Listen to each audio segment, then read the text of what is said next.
¿Cuántos, mis hermanos, creemos que verdaderamente el Señor es nuestro pastor? Si decimos que por lugares delicados Él me hará descansar y que Él será nuestro reposo, es porque así es. Si Él lo dice en su palabra, es porque así es. Amén. Vamos a orar en esta mañana para pedirle al Señor que nos ayude a comprender su palabra, nos ayude a entender su palabra en esta mañana. Hablaba con el Señor y le decía: Señor, ¿por qué en los momentos de más dificultad, cuando más desánimo tengo en mi corazón, más me pones a trabajar?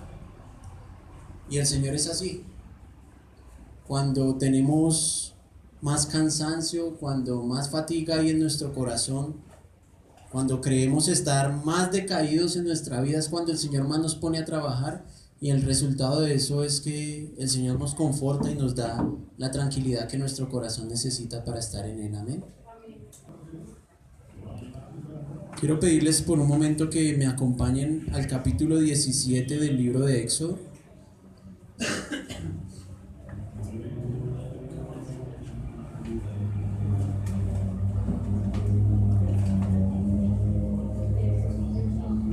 Hace mucho tiempo no me paraba aquí, pero los hermanos lo miran a uno como bravo.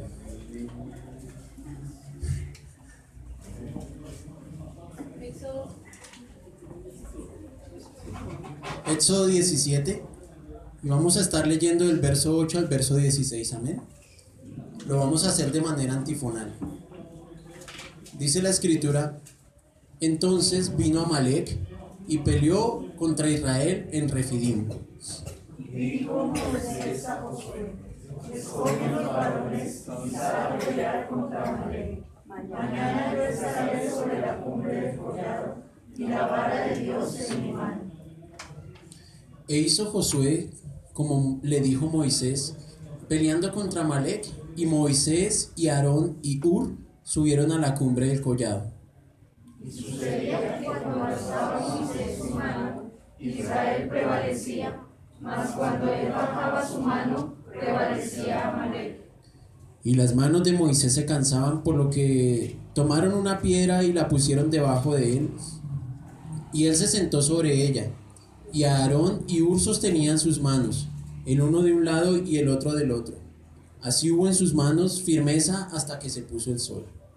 Y Josué deshizo a Amalec y a su pueblo a filo de espada. Y Jehová dijo a Moisés: escribe esto para memoria en un libro, y di a Josué que raeré del todo la memoria de Amalec de debajo del cielo.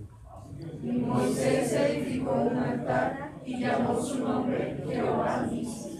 Y dijo: por cuanto la mano de Amalec se levantó contra el trono de Jehová, Jehová tendrá guerra contra Amalec de generación en generación.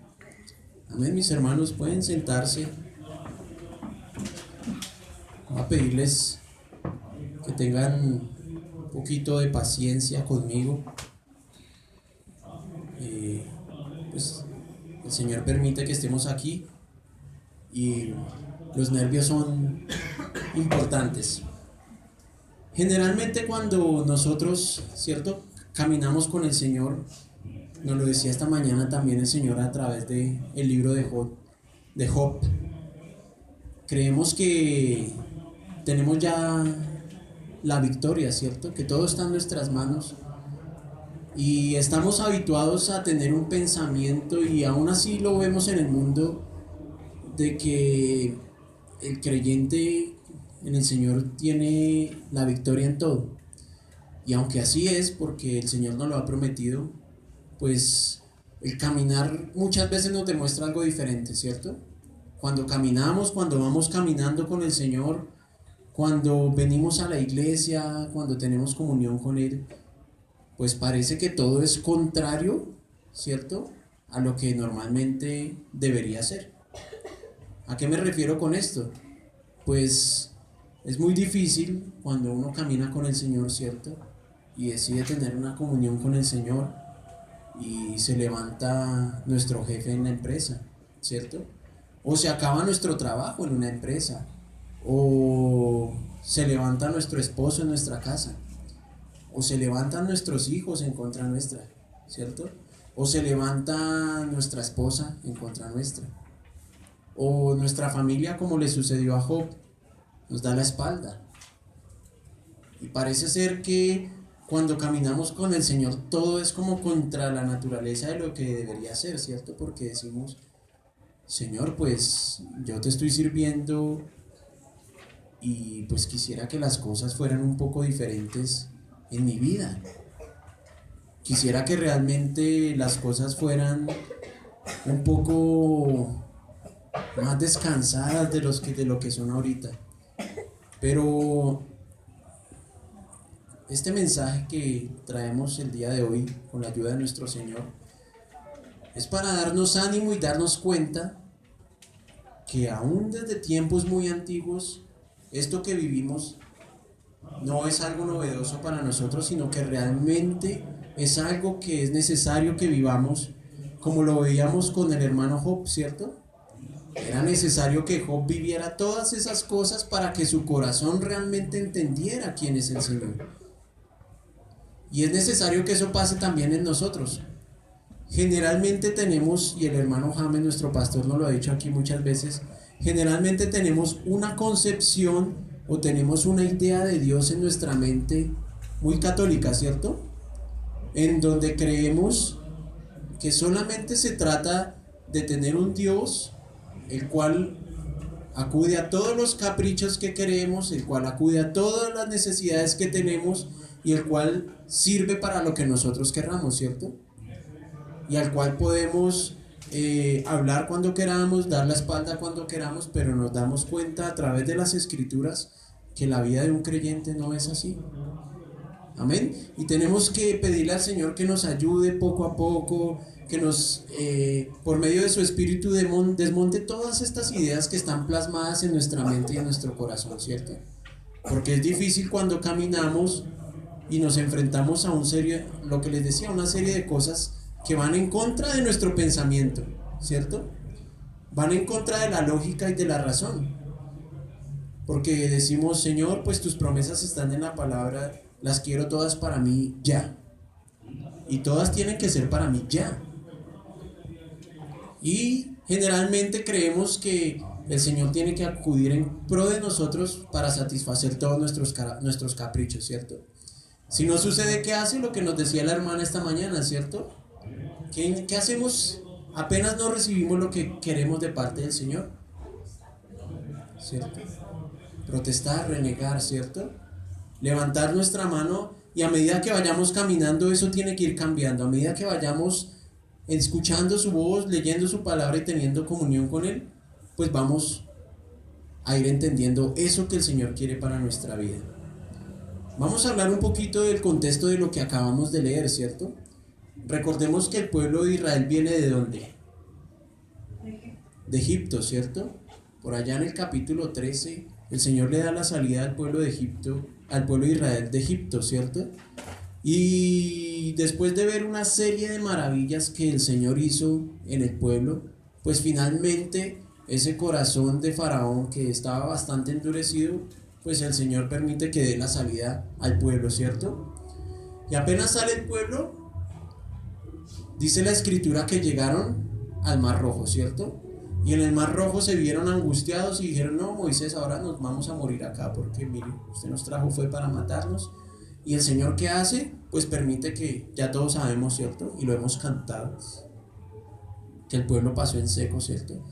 Y que el Señor echó a la mar a quienes los perseguían y echó a la mar los carros del faraón, ¿cierto? Y entonces siguen su camino, es un pueblo que va caminando. Dice la escritura que salieron aproximadamente 600,000 hombres, sin contar niños, ¿cierto? Y tampoco habla de mujeres. O sea, no sé, podríamos hablar que salieron más o menos 1.500.000. Estoy haciendo conjeturas, pero pues solamente nos habla de 600,000 hombres, ¿cierto? Entonces era una caravana pues bastante extensa, ¿cierto? Cuando nosotros vemos una procesión, pues van unas 100, 200 personas y eso vemos un larguero de 2 cuadras, ¿cierto? Pues imagínense ustedes caminando aproximadamente 1 millón de personas, pues era una procesión bastante larga. Y después llegan a un lugar llamado Mara, ¿cierto? Llegan a un lugar llamado Mara y entonces están muy cansados, muy fatigados. Recuerden que van caminando por un desierto, ¿cierto? Y llegan a un lugar llamado Mara y van a tomar agua. ¿Y el agua está qué? El agua está salada, ¿cierto? Y empiezan: ah, no, Moisés, ahora nos vamos a morir de sed. Y pues realmente en Egipto podíamos tomar agua, pero aquí ya mire. Entonces el Señor vuelve e intercede, ¿cierto? Vuelve y extiende su mano y le dice a Moisés que haga ¿qué? Que eche un árbol, ¿cierto? Sobre el agua. Inmediatamente Moisés hace eso, pues el agua se endulza y el pueblo satisface su sed. Más adelante siguen caminando, ¿cierto? Y entonces empiezan ya no a sentir sed, sino a sentir hambre. Entonces nuevamente Moisés: pero hombre, yo sé que pues el Señor nos acompaña, pero usted nos trajo aquí ahora, primero a morirnos de sed y ahora nos vamos a morir de hambre. Entonces, ¿qué pasa nuevamente? El Señor extiende su mano, ¿cierto? Y permite que venga el alimento para ellos, ¿cierto? Y viene el maná. Y el Señor los alimenta. Y después de seguir caminando, dice la escritura que ya había pasado más o menos mes y medio después de que habían salido de la tierra de Egipto. Siguieron caminando y llegaron a un lugar llamado Refidim, que es donde estamos ubicados, ¿cierto? Y llegan a Refidim y resulta que cuando llegan, pues nuevamente tienen sed. Y dicen: Moisés, ahora sí ya estamos cansados, hermano. Usted definitivamente nos trajo, fue a morirnos en medio de este desierto. Y dice el Señor que habló a Moisés y... No dice que habló a Moisés. Dice que Moisés pasó enfrente del pueblo y ¿qué? Y golpeó la roca, ¿cierto? Y pues todos conocemos la historia, ¿cierto? De la roca de la cual fluyó agua para saciar la sed del pueblo. Y eso es el contexto de lo que vamos a hablar el día de hoy. Podríamos decir que el Señor dio la victoria al pueblo cuando salió y así fue, ¿cierto? Porque triunfaron sobre sus enemigos. El Señor había doblegado el corazón de Faraón, ¿cierto? Había mostrado toda su gloria sobre la casa de Egipto y había permitido que el pueblo saliera. Y apenas salieron, ¿con qué se encontraron los israelitas? Con una victoria. Se encontraron celebrando una victoria. Con lo primero que se encontraron fue con la prueba, ¿cierto? Inmediatamente salieron al desierto. Lo primero que vino sobre el pueblo de Israel fue la prueba. Y vemos cómo en la primera prueba de la sed, el Señor suplió su sed, ¿cierto? Vemos cómo en la segunda prueba del hambre, el Señor suplió su hambre. Vemos cómo en la tercera prueba, nuevamente de sed, el Señor suple su sed. Pero cuando nosotros llegamos aquí a Refidim, después de que su sed es calmada, pues viene otra prueba para el pueblo, pero aquí ya el Señor no los va a defender. El Señor había intervenido poderosamente con su mano, ¿cierto? Para librarlos de la sed y del hambre. Pero ante lo que estamos leyendo nos damos cuenta que el Señor no habló nada. El Señor no dijo absolutamente nada, sino que permitió que el pueblo viviera una prueba y que ellos pasaran de su prueba. Amén. Adentrándonos un poquito ya en nuestro texto, entonces tengan siempre presente esto. El pueblo debió haber salido muy contento porque, pues primero, habían salido con sus hijos vivos, ¿cierto? Recordemos que en Egipto se habían muerto todos los primogénitos. Después dedican todos sus primogénitos al Señor y les dicen: no, Señor, nuestros primogénitos van a ser para ti, pues en agradecimiento al Señor. Pero inmediatamente después de ese agradecimiento se les olvida todo lo que el Señor había hecho y viene la prueba y empiezan las dificultades para el pueblo. Realmente cuando nosotros vivimos nuestra vida y creemos que cuando servimos al Señor pues todo va a ser color de rosa, ¿cierto? Que todo va a ser a pedir de boca y que vamos a tener todo para satisfacer lo que nosotros queramos. Pero la Escritura, a través de toda su historia y a través de todo lo que leemos, pues nos enseña que no es así. Entonces, adentrándonos un poquito en nuestro texto, vemos que que los hijos de Amalek vinieron a pelear contra los israelitas, ¿cierto? Dice el verso 8. Entonces vino Amalek y peleó contra Israel en Refidim. Así comienza nuestro texto. Si nosotros leemos el verso 7, desde el 6 leemos, dice: He aquí que yo estaré delante de ti sobre la peña de Ored, y golpearás la peña y saldrán de ellas aguas y beberá el pueblo. Y Moisés lo hizo así en presencia de los ancianos de Israel. Y llamó el nombre de aquel lugar Masá y Meribá, porque por la rencilla de los hijos de Israel y porque tentaron a Jehová diciendo: ¿Está pues Jehová entre nosotros o no? Inmediatamente después dice: entonces, ¿cierto? Vino Amalek y peleó contra Israel en Refidim. Yo pensaba un poco y pues al parecer fue un suceso. Inmediatamente el Señor, ¿cierto?, sacia la sed del pueblo mediante el agua de la roca. Llegan los amalecitas a atacar. Miren ustedes, están saliendo de una dificultad y inmediatamente viene la otra. El pueblo de Amalek fue el primero que decidió pelear contra Israel una vez fue librado de la cautividad. Es la primera vez que Israel va a tener que enfrentar a un enemigo con sus propias manos, ya que anteriormente el Señor siempre les había protegido, ¿cierto? Y por esa razón es que he decidido pues ponerle un título a este mensaje, y es Preservados de la derrota, ¿cierto? Vemos que el Señor ya los había preservado del hambre, ya los había preservado de la sed, pero ahora los iba a preservar de caer en la derrota. Y aunque no vemos en ninguna parte de los 8 versículos que leemos, ¿cierto?, que diga que el Señor mandó a hacer algo especial a Moisés, o que el Señor había hablado a Moisés, o que el Señor habló al pueblo cómo entablar una estrategia, pues detrás de todo eso implícitamente vamos a ver que está la mano del Señor, y el Señor los preserva de una derrota, ¿cierto?, de caer en una derrota. Recordemos quiénes son los amalecitas para tener un poco en claro qué es lo que está sucediendo, ¿cierto? Recordemos que por allá, ¿cierto?, Abraham tiene un hijo que se llama Isaac, ¿cierto? Isaac tiene 2 hijos, ¿cierto?, que son gemelos, que se llaman Jacob y Esaú. Y de los descendientes de Jacob ya conocemos la historia, ¿cierto? Cómo pues el Señor usa a través de José toda la interpretación de sueños que tenía, y cómo les da el sustento en Egipto. Pero por el lado de Esaú viene la descendencia y vienen estos amalecitas, ¿cierto? Es decir, que ya tenían como unas rencillas ahí pendientes entre ambos pueblos. Habían pasado 430 años desde los acontecimientos de Jacob y Esaú, más o menos, un poco más, pero estas personas, estos amalecitas, eran descendientes directos de Esaú. Entonces yo me puse a investigar cómo era que vivían los amalecitas y qué era Refidim, ¿cierto? Porque pues la escritura se toma la modestia de enseñarnos que pues habían parado en Refidim, ¿cierto?, y que en medio del desierto pues existía un lugar como Refidim donde ellos esperaban encontrar algo de agua.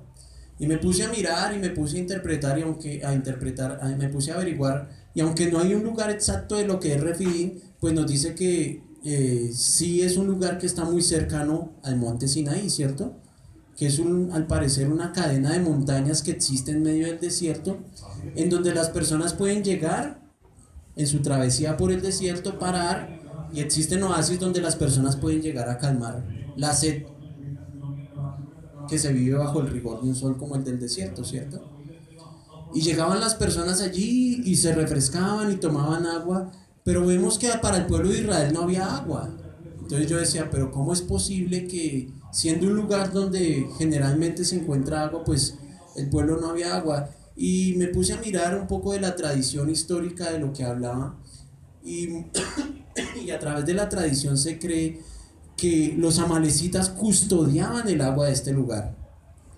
La estrategia de los amalecitas era, por decirlo de alguna manera, secuestrar el agua que estaba en Refidim, para que las personas que transitaban por allí, fatigadas, cansadas, que llegaban después de un trasegar por el desierto, pues llegaran cansadas, no tuvieran agua para beber, ¿cierto? Y ellos inmediatamente llegaban y los atacaban. O sea, los encontraban en una posición de debilidad, ¿cierto? Generalmente mi hermano y mi hermana, cuando viene la prueba, ¿estamos muy fuertes? ¿O la prueba viene y nos desestabiliza, ¿cierto? Ataca nuestra debilidad. Podríamos decir desde un punto de militar que llega por el flanco más débil que tenemos, ¿cierto?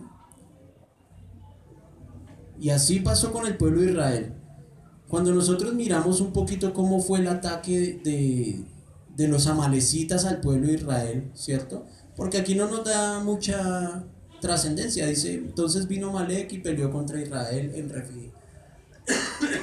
Pero cuando nosotros miramos por allá en el capítulo 25 de Deuteronomio, el Señor le dice a Josué, pues que tiene que entrar y acabar con los amalecitas, ¿cierto? Porque pues aquí no fueron exterminados, pero el Señor da la promesa de que el pueblo va a ser exterminado.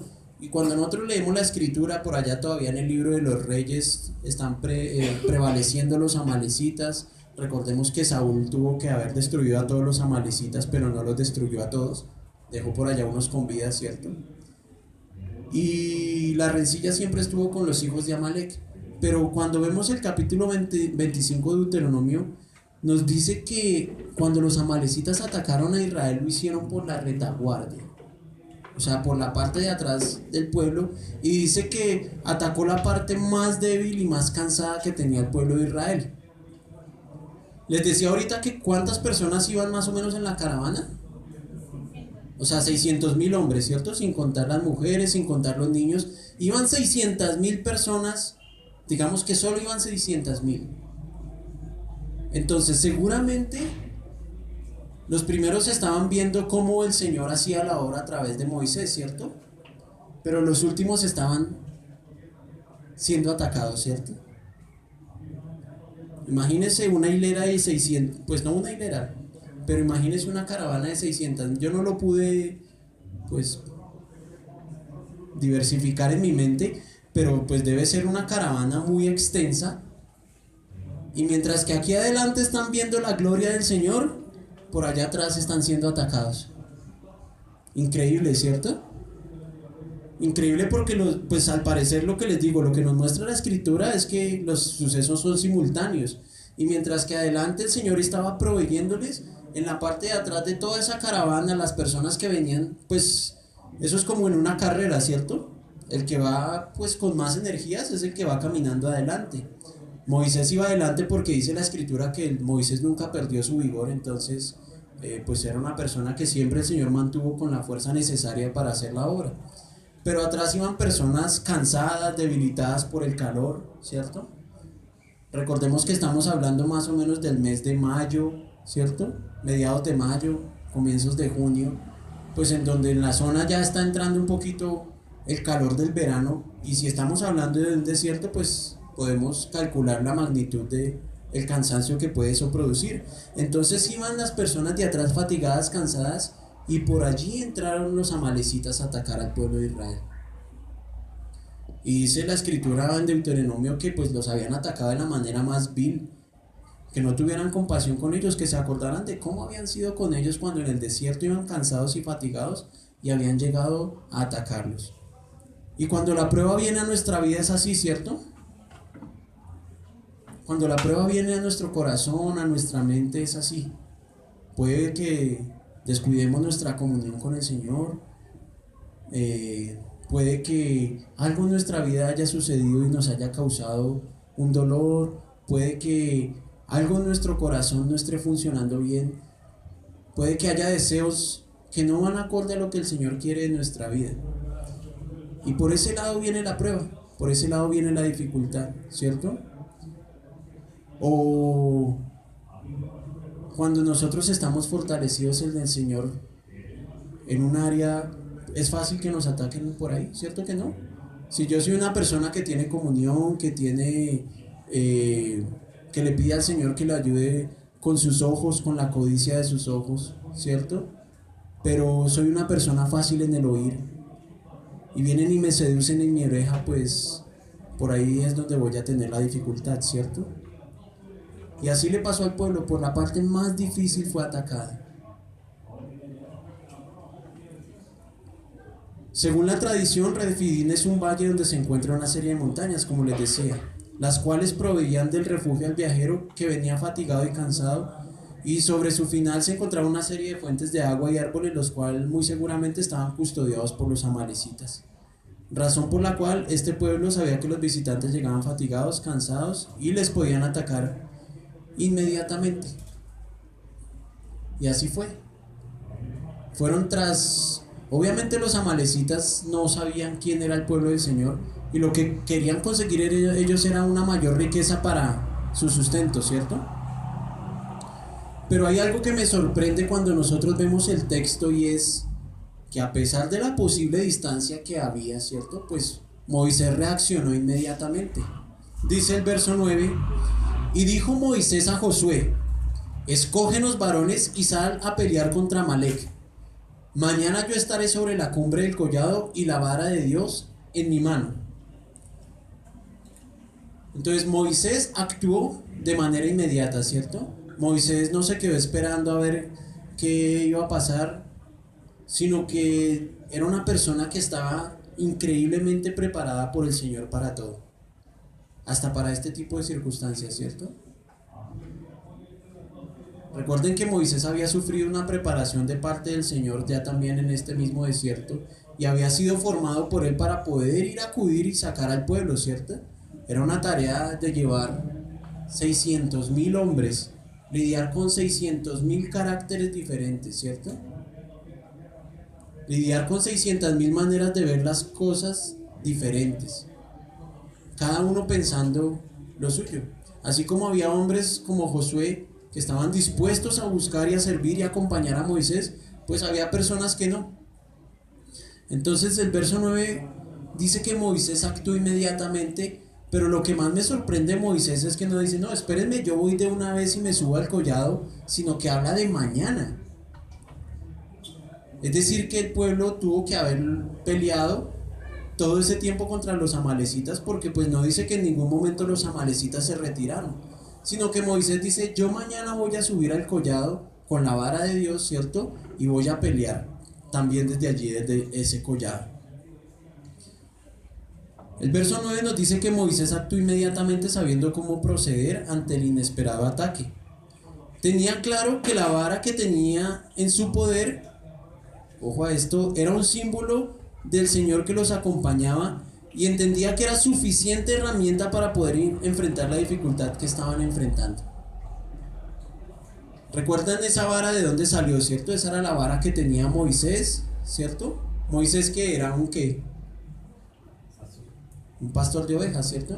Y esa era la vara que él tenía, y cuando el Señor le aparece, él le dice: Señor, pero es que yo cómo voy a ir a enfrentarme contra el faraón. Y el Señor le da una señal con la vara, y la vara siempre fue catalogada como la vara de Dios para Moisés, ¿cierto? Porque era la vara que le permitía mostrar la gloria del Señor y que el Señor estaba con él en medio de la dificultad.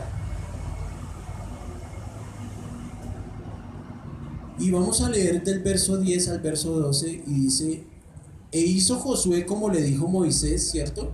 O sea, Josué se fue a pelear contra Amalec de una vez, esperando a que Moisés al siguiente día subiera al collado e hiciera lo que tenía que hacer. Peleando contra Amalec, y Moisés y Aarón y Hur subieron a la cumbre del collado. Y sucedía que cuando alzaba Moisés su mano, Israel prevalecía, mas cuando él bajaba su mano, prevalecía Amalec. Y las manos de Moisés se cansaban, por lo que tomaron una piedra y la pusieron debajo de él, y se sentó sobre ella. Y Aarón y Hur sostenían sus manos, el uno de un lado y el otro del otro. Así hubo en sus manos firmeza hasta que se puso el sol.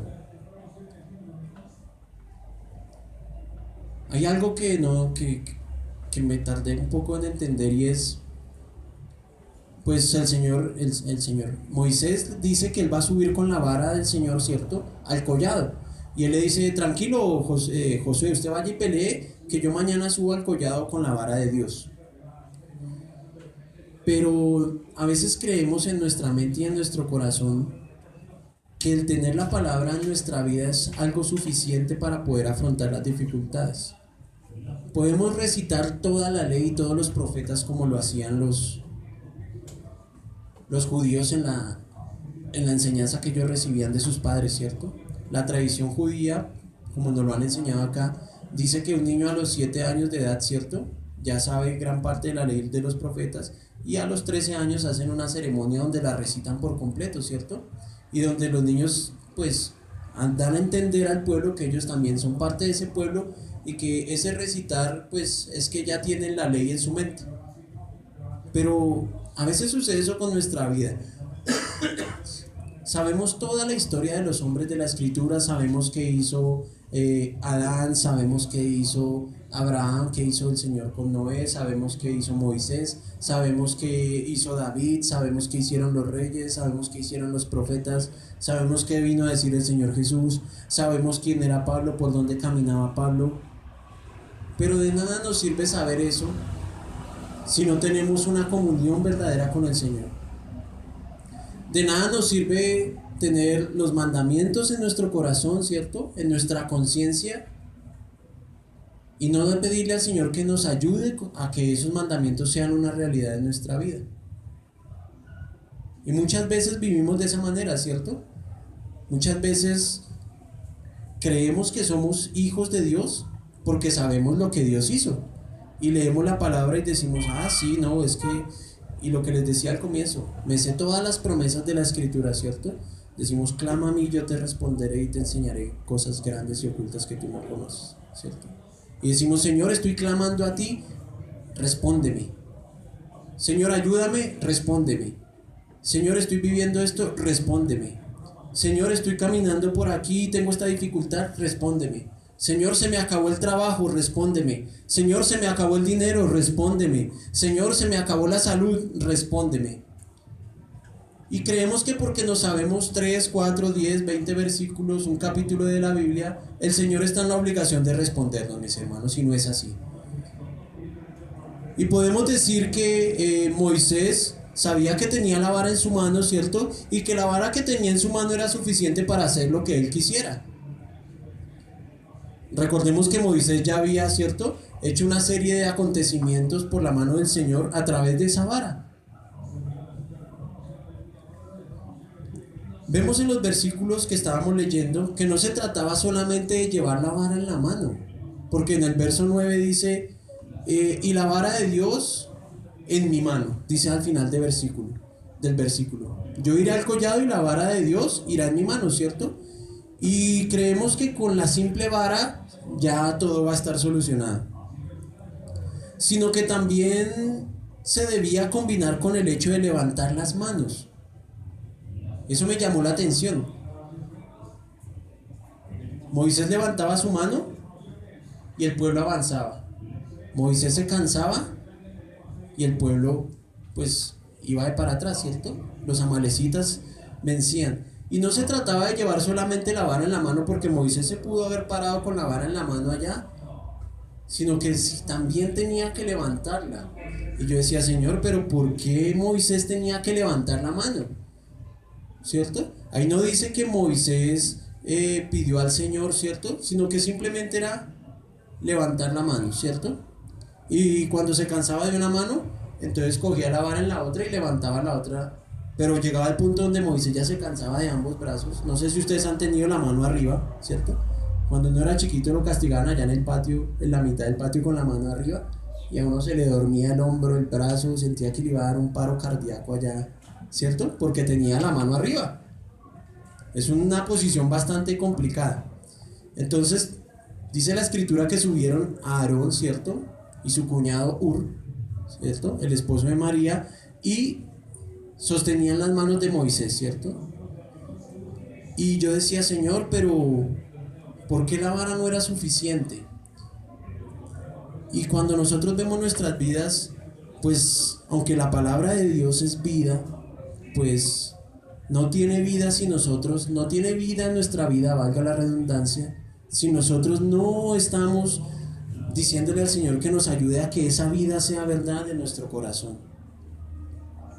Yo les decía ahorita, si se levanta mi hija en mi contra, yo generalmente lo que trato de hacer es aplacarla con el castigo, ¿cierto?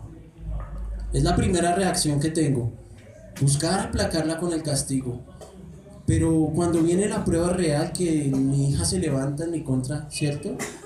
Y hay una situación que no puedo controlar, pues la palabra tiene que hacerse viva en mi corazón, ¿cierto?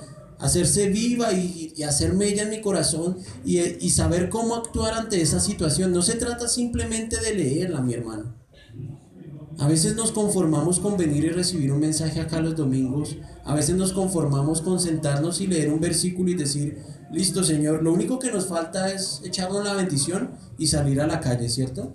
Porque la cogemos como, ya no nos persignamos, sino que leemos un versículo y decimos, listo, Señor, ya estoy protegido por ti, ya todo me va a salir bien. Pero esa no es la razón de ser de la vida del creyente. La razón de ser de la vida del creyente es que podamos hablar con nuestro Dios, que podamos tener una comunión verdadera con nuestro Señor. Y Moisés entendía que la vara no era un artículo en sí mismo, sino que al levantar las manos sabía que el Señor estaba peleando por el pueblo, que no era algo que él estuviera haciendo, sino que al extender las manos hacia el cielo sabía que el Señor acudía en la ayuda del pueblo y les daba la victoria. A veces nos olvidamos que yo no sé si nosotros lo hacemos, yo muy rara vez lo hago, pero nosotros generalmente nunca miramos hacia arriba, ¿cierto? Siempre mantenemos nuestra mirada o hacia adelante o hacia abajo, ¿cierto? Y más cuando uno trabaja muchos años frente a un computador, pues como que cada vez mira más hacia abajo porque, ¿cierto? Se sale la joroba, dice el hermano. Pero muy pocas veces miramos hacia arriba. Muy pocas veces podemos entender que el consuelo del cielo realmente existe, que la ayuda del cielo realmente existe. Y este pueblo tenía que entender que aunque había sido librado anteriormente por la mano directa del Señor, pues el Señor también los tenía que capacitar a ellos para entender que a través de la vida iban a tener dificultades y que el Señor los iba a librar con el poder de su Espíritu en sus vidas y que iban a ser capaces de conseguir la victoria porque ellos lo podían hacer si mantenían una vida recta delante del Señor. Siempre, siempre el Señor insta, siempre el Señor a través de la Escritura dice, yo voy a hacer esto por ti si tú guardas mis caminos, ¿cierto? Cuando Salomón construyó el templo, dijo, yo voy a derramar mi presencia sobre este templo y voy a habitar en medio de ustedes si ustedes guardan mis decretos, ¿cierto? Si ustedes siguen mis caminos, si ustedes hablan conmigo, si yo para ustedes soy un verdadero Dios, yo voy a estar en medio de ustedes. ¿Y es verdaderamente el Señor un Dios para nosotros? ¿Es nuestro todo? Podemos decir aquí, ¿no? ¿Cuál es el primer mandamiento? ¿Cierto? No tendrás dioses ajenos delante de mí, ¿cierto? Sino que a mí me amarás, con todo me servirás, ¿cierto? Y realmente, como nos han enseñado y como hemos visto a través de todos los estudios que hacemos de la Escritura, pues no somos capaces de cumplir ese mandato. Porque apenas salimos de aquí, bien sea con mucho afán o bien sea con poco afán, pues cuando salimos nos olvidamos del Señor, ¿cierto? Realmente es lo que sucede en nuestra vida. Realmente es lo que sucede en nuestra vida. Y el pueblo aquí está aprendiendo a través de lo que Moisés hace, que cuando levantamos nuestras manos al cielo, el Señor acude y ayuda y nos preserva de caer derrotados. Él nos ayuda y nos ayuda para que no caigamos derrotados. Muchas veces cuando vivimos la aflicción ya estamos a punto y estamos viendo que la derrota está cerca de nuestra vida, ¿cierto? Ya estamos en el punto de quiebre donde decimos, Señor, y lo que hacemos no es inclinar nuestra cabeza y decir, Señor, ayúdanos, sino que nos levantamos con más ira y decimos, Señor, ¿por qué me pasa esto a mí? Entre más me sirvo, más me pasa. Entre más te sirvo, más me pasa. Entre más me acerco, como que yo como que no voy a hacer nada más de esto porque ya estoy cansado, estoy hasta aquí de todo esto, Señor. ¿Cierto? Como le pasó a Job, nos enseñaban esta mañana. llegó el punto donde dijo: Señor, ¿para qué me hiciste nacer? Maldito sea ese día en que yo nací, Dios mío. ¿Para esto fue? Yo no sé si a ustedes les ha pasado. Yo no sé ni para qué voy a esa iglesia. O escucha comentarios de alguien más, ¿cierto? Hermano, ¿usted para qué va a esa iglesia? Mírese en lo que anda. ¿Es que usted no abre los ojos? Venga más bien y la pasa bueno acá con nosotros, porque pues, ¿de qué le sirve ir por allá?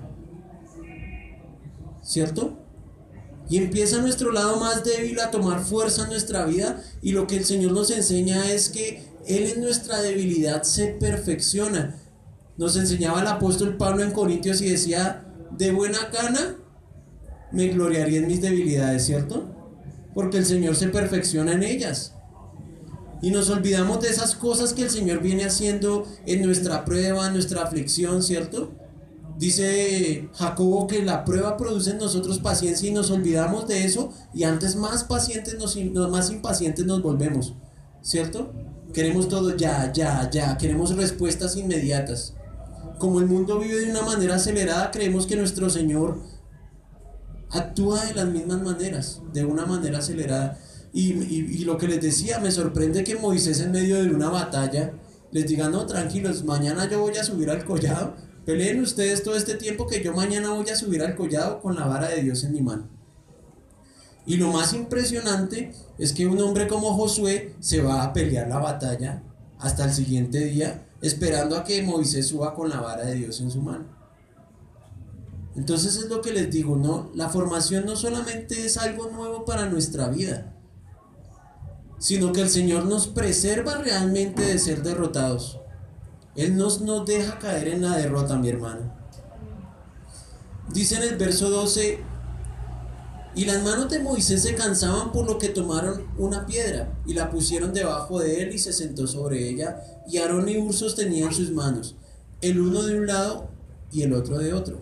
Así hubo en sus manos firmeza hasta que se puso el sol. Y me puse a mirar palabra por palabra este verso, y hay algo muy interesante, y es en la palabra firmeza. La palabra firmeza viene del hebreo emuná. Y ese hebreo emuná es usado en otras partes de la escritura para hablar de fidelidad y de fe. Y me sorprende porque dice que hubo en las manos de Moisés la suficiente firmeza cuando Aarón y Hur lo ayudaron. Y cuando nosotros caminamos con el Señor, mi hermano, y estamos en comunión con Él, la fe que el Señor pone en nuestra vida nos da la suficiente firmeza para caminar por la prueba. Y para creer que la fidelidad del Señor está presente en medio de lo que nosotros estamos viviendo. Es que realmente se nos olvida. Realmente lo olvidamos. Realmente somos muy necios en nuestro corazón y olvidamos que el Señor es fiel. Olvidamos que si clamamos a Él de todo corazón, Él nos ayuda, mi hermano.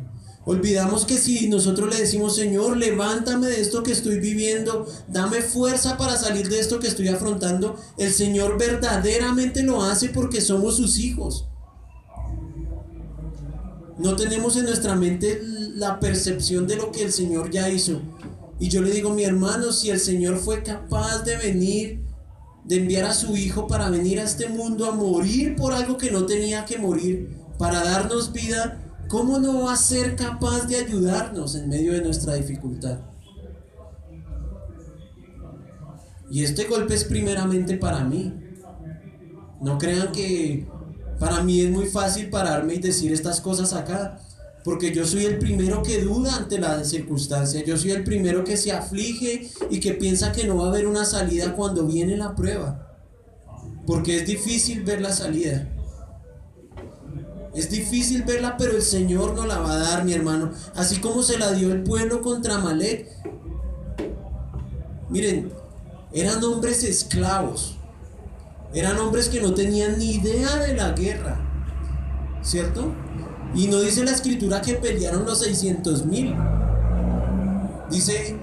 Le dice Moisés a Josué: escógeme unos hombres para pelear. Pues no habla del número, pero eran esclavos. Seguramente eran hombres pues que tenían alguna corpulencia porque trabajaban en trabajos pesados, ¿cierto? Pero venían de una vida de esclavitud. No conocían nada de la guerra. No sabían cómo empuñar un arma. Es más, ni tengo ni idea con qué armas pelearon. Eran esclavos. Se llevaron unas ovejas, un ganado, pero no tenían armas. Me imagino que pelearían con los tiestos que tenían para cocinar, la verdad no sé. Pero no tenían armas en sus manos, hermano. Eran esclavos, eran hombres que vivían en esclavitud, que tenían una mente esclava, que estaban acostumbrados a que todo era lo que se les daba. Y así venían habituados. Recordemos que lo que le decían a Moisés y a Aarón era: Moisés, allá al menos teníamos una olla y podíamos comer carne y podíamos comer todo el pan que quisiéramos y quedábamos saciados. Ese era el tipo de pensamiento de las personas que estaban peleando acá. Pero el Señor con todo esto les libraba. El Señor con todo esto los ayudaba. Y el Señor tenía que empezar a cambiar ese pensamiento de esclavitud, que es el mismo pensamiento con el que nosotros vivimos, ¿cierto? Si no trabajo, no como. ¿Cierto? Cuando el Señor dice que sustenta nuestra vida. No, es que si no estudio no voy a ser nadie en la vida. No. Es que si vivo solo no voy a poder salir adelante. No, es que si mi hijo se va me muero. Si mi esposa se va me muero. Si mi esposo se va me muero. Esas son el tipo de expresiones que nosotros tenemos, ¿cierto? No, es que si se me cierran las puertas se me acaba la vida. No, es que si me falta el dinero, no me hallo, no sé quién soy. Y esa es nuestra mente esclava, mi hermano y mi hermana. Esa es la mente que tenemos nosotros. Una mente que hemos heredado. Y que el Señor tiene que ayudarnos a cambiar día tras día. Que el Señor tiene que ayudarnos a cambiar día tras día. ¿Y cómo es que cambia nuestra forma de ver las cosas? A través de la prueba. A través de la prueba. ¿Acaso cuando usted sale en victoria de una prueba no cambia su manera de ver las cosas? Y somos tan necios que salimos de la prueba y duramos un mes agradecidos con el Señor, 15 días, y ya se nos olvidó lo que el Señor hizo.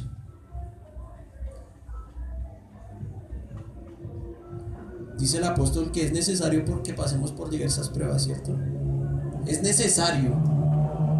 O sea, tiene que ser así. Es necesario. No nos olvidemos de la fe y de la fidelidad que el Señor nos da y tiene para con nosotros. Es verdadera. Es verdadera. Así no lo creamos aún, llévese esta idea hoy en la cabeza, mi hermano. La fe es verdadera porque está en nuestra vida y la fidelidad del Señor es verdadera. Así no la vea, es verdadera.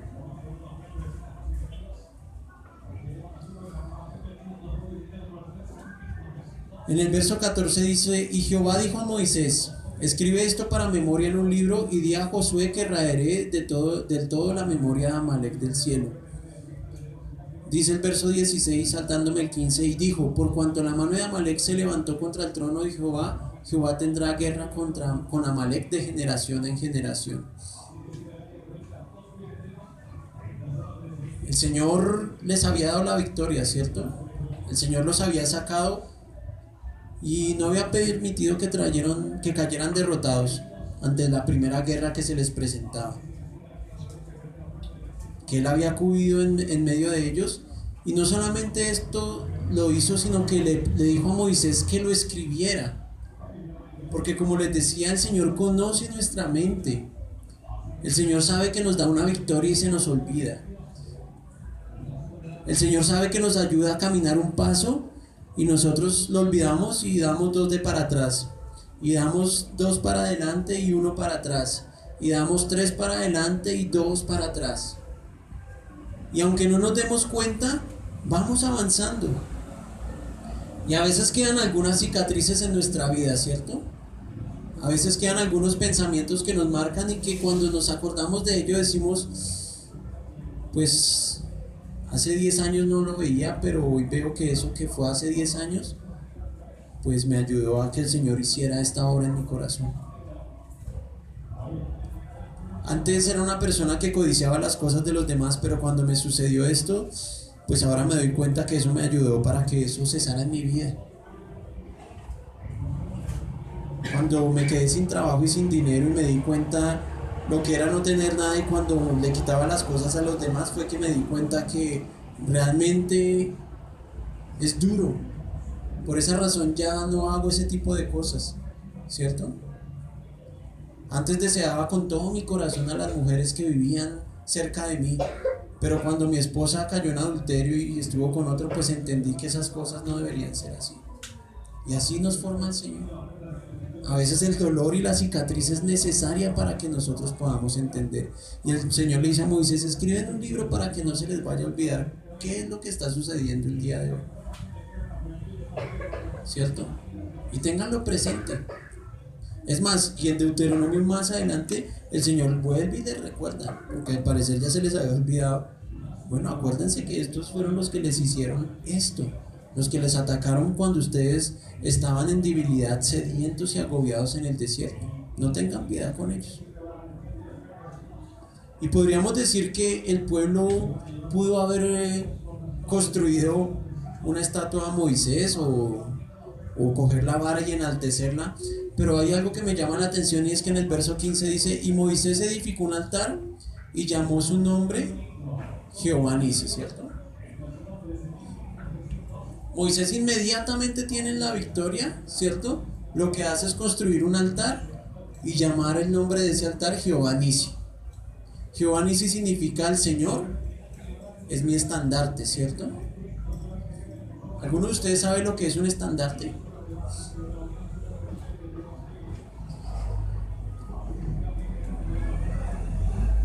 Esos son el tipo de cosas que nos suceden, ¿cierto?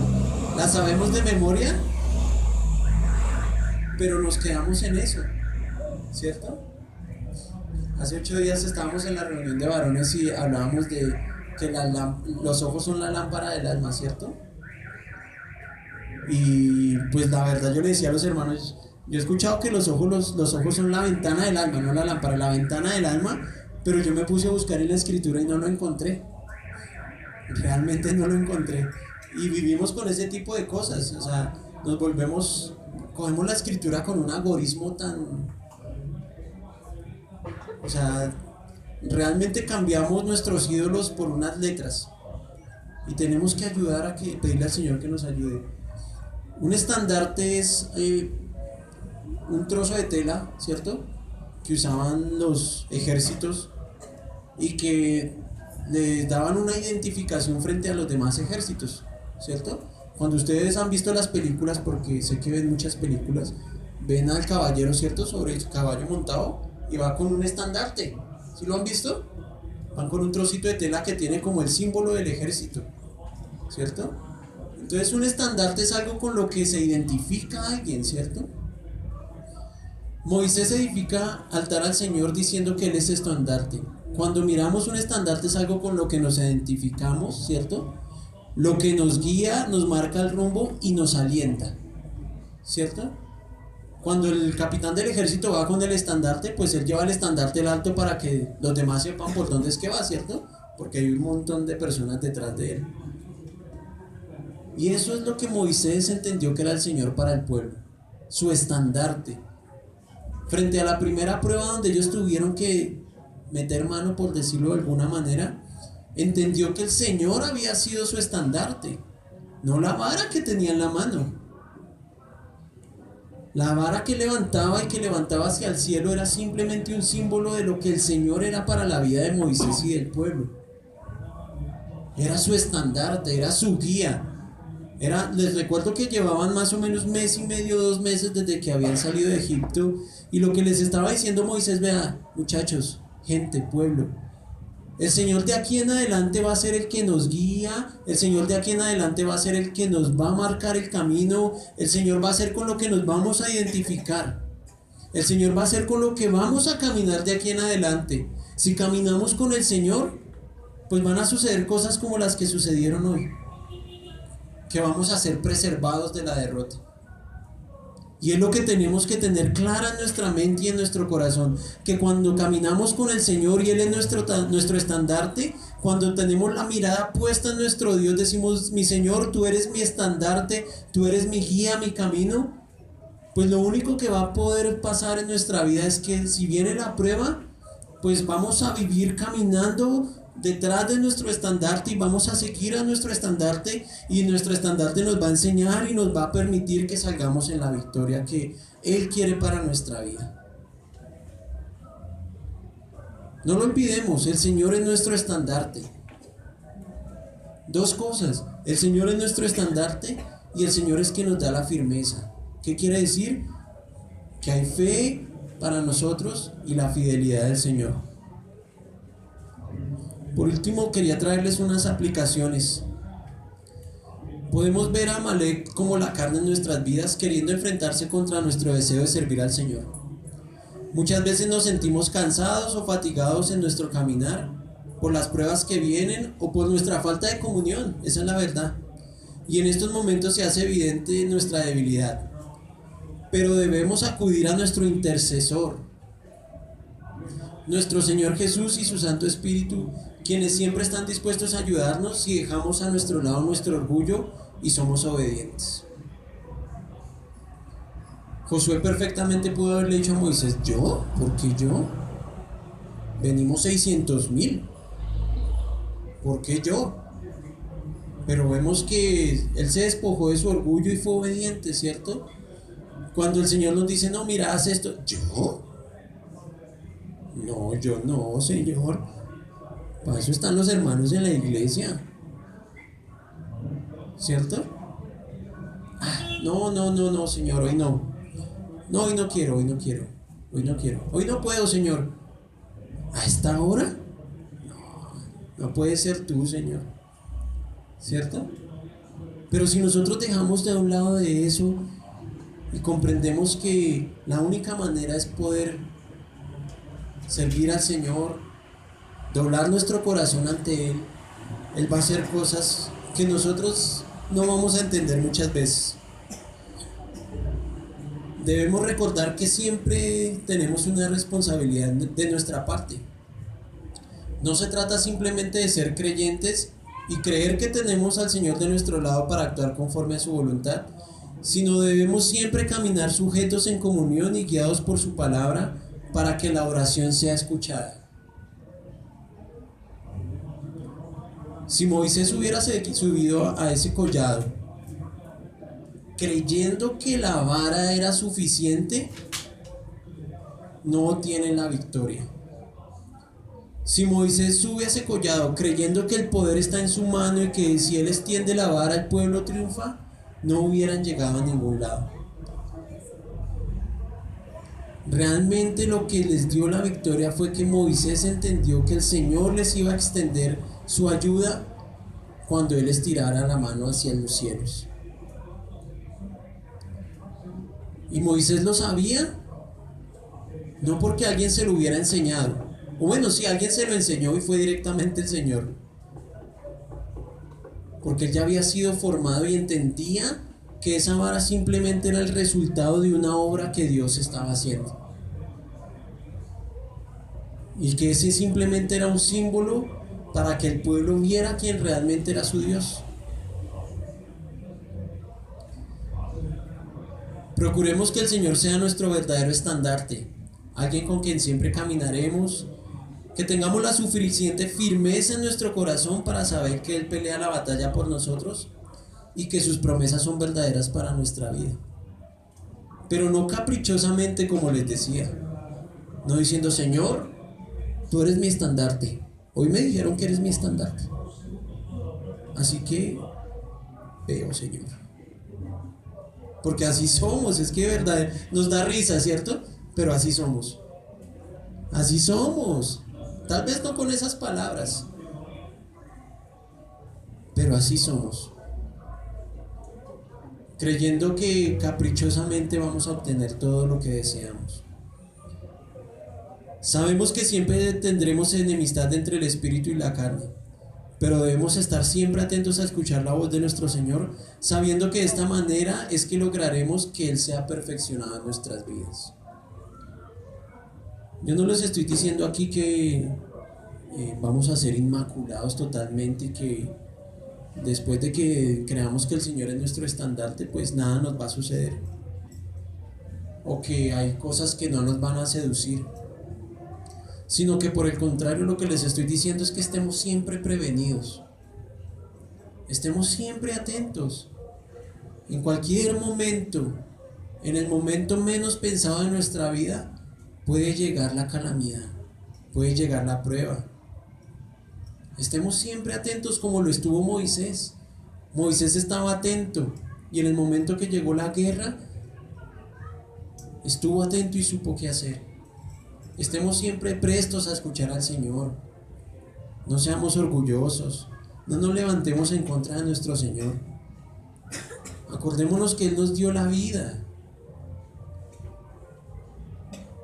Como les digo, recordemos esas cicatrices que hemos tenido porque hemos hecho cosas indebidas o hemos vivido cosas que no esperábamos vivir. Ese tipo de cosas lo único que tienen que hacer es fortalecer nuestra vida y nuestro carácter. Y acordarnos que si estamos aquí sentados hoy es porque en un día nos preservó de ser derrotados. Y nos mantiene luchando, nos mantiene con vida, nos mantiene peleando. Y nos da la suficiente fe para caminar hacia adelante todos los días. Aunque fallemos, Él permanece fiel. Y aunque venga la prueba, pues pidámosle que nos ayude, que lo veamos siempre como nuestro estandarte, que lo veamos siempre como nuestra guía, como nuestro protector, como nuestro auxilio. Él está ahí dispuesto para ayudarnos, mi hermano, solamente si doblamos nuestro corazón, quitamos nuestro orgullo. Amén. Vamos a orar y vamos a pedirle al Señor que nos ayude en esta mañana